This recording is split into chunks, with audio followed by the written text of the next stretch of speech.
जय श्री राम, जय श्री राम।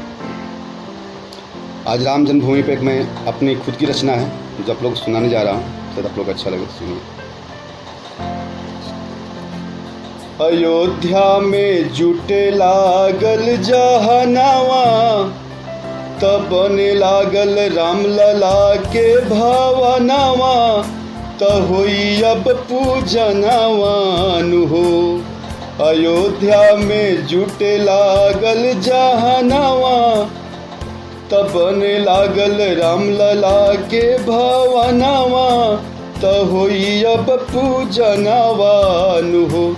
रही गईले मुरली मनोहर जी के मनवा, तब पूरा हुई है वाजपेयी जी के सपनवा, तडवानी जी के अरमानवान हो।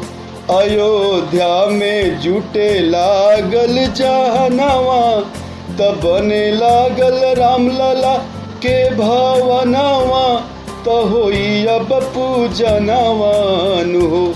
जोगी गिरिराज सिंह पूरा कैले बचनवा, उमा जी के चमकल नयनवा, त कल्याण जी करी है राम लला के दर्शनवान हो। जोगी जी गिरिराज सिंह पूरा कैले बचनवा, उमा जी के चमकल नयनवा, त कल्याण जी करी है राम लला के दर्शनवान हो। अयोध्या में जुटे लागल जहनवा, तब बने लागल राम लला के भवनवा, त होई अब पूजनवान हो।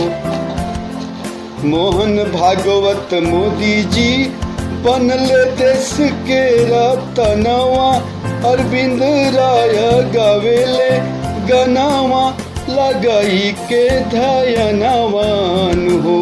मोहन भागवत मोदी जी बनले देश के रतनवा, अरविंद राय गवेले गनावा, लगाई के धयनवान हो।